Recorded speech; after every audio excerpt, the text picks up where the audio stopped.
Hello, this is going to be the new format that I use for an update.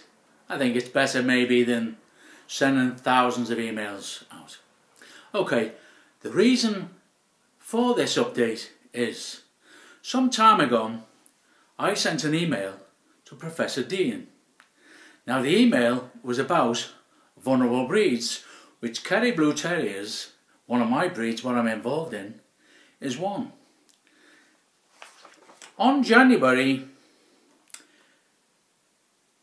24, the press office from the Kennel Club released a document saying the English setter is no longer at risk of extinction because of a 25% increase in registrations. This breed has moved from the vulnerable breeds list to the at watch list. Now this is absurd. This is saying that the UK has sole rights on pedigree dogs, which is a nonsense, as everybody knows. However, there's one important fact here, and that is the UK is responsible for pedigree dogs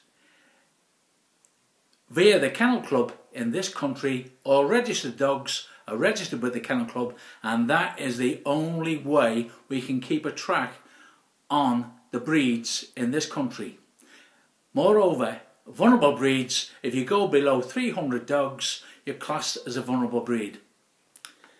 And the reason for this is I think that the Kennel Club putting out a statement like that is completely at odds with itself, and I'll tell you for why. It's encouraging for breeders that the Kennel Club does have concerns for breeds that fall below 300 registrations, and that it does monitor the situation. And the main breed that I've been involved in for 43 years is the Kerry Blue Terrier. Now, Professor Dean was the question that I asked him in the email: could you answer this question? And I quote from the email: why does the Kennel Club allow breeders to endorse their litter registrations in a breed that is classed as vulnerable, and they can endorse them as progeny not eligible for registration? This practice is surely a total contradiction to the protection of vulnerable breeds in this country. And there's one particular breeder who goes around trying to encourage new breeders to endorse all the progeny what they breed as progeny not for registration, and this is absolutely absurd.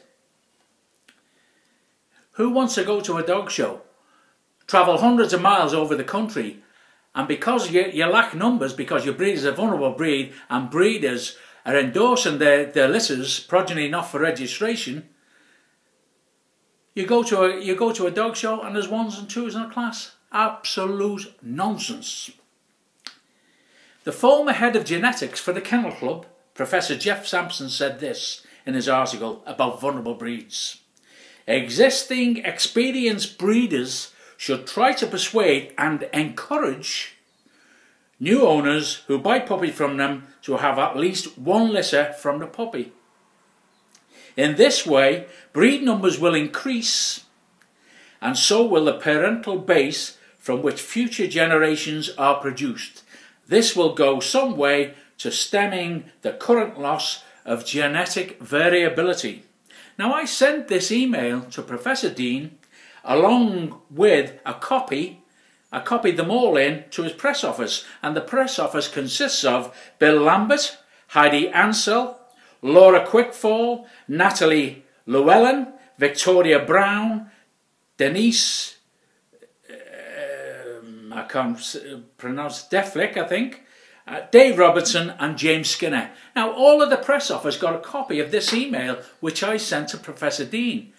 They didn't acknowledge it, Professor Dean or all of the press office, nor did they do, as far as I know, anything about it. Now, this is the eve of the AGM for the Kennel Club. Will this be brought up at the AGM? I doubt it very much. And I urge anyone who is worried about a vulnerable breed to look into this practice of endorsing litters.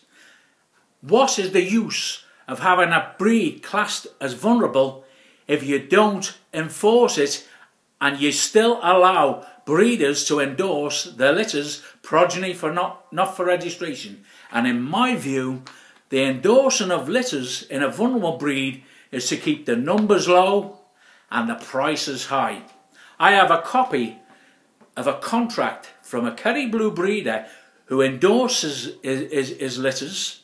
He sold a puppy to somebody I know, and in the contract it's got, this is not to be shown, it's not a show dog, it cannot be bred from, it cannot be registered. Well, not cannot be registered, they've received no registration documents whatsoever. How much did the puppy cost them? £900. £900 for a dog that cannot be bred from, cannot be shown, and as up to this date they've still received no registration documents. Absolutely ridiculous. These people will watch the breed burn as long as they have control over the ashes. I urge you to do something about this. If you are in a vulnerable breed, make sure that you let the Kennel Club know.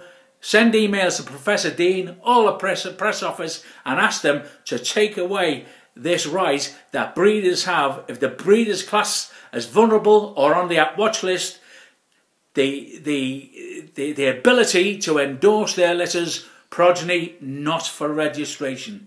Thank you very much. And this will be the format, and I assure you it will get better. I'll get more proficient and more fluent in my delivery. This will be the format rather than me sending thousands of emails, because they are a bit of a pain to send. You can't send loads of emails all at once. Your providers won't let you, and anyway, I just can't afford to go down other avenues. However, there is a donate button on the home page of Terrier World. Anyone who would like to donate, it'd be willingly accepted. Thank you very much for your time and your attention. Goodbye.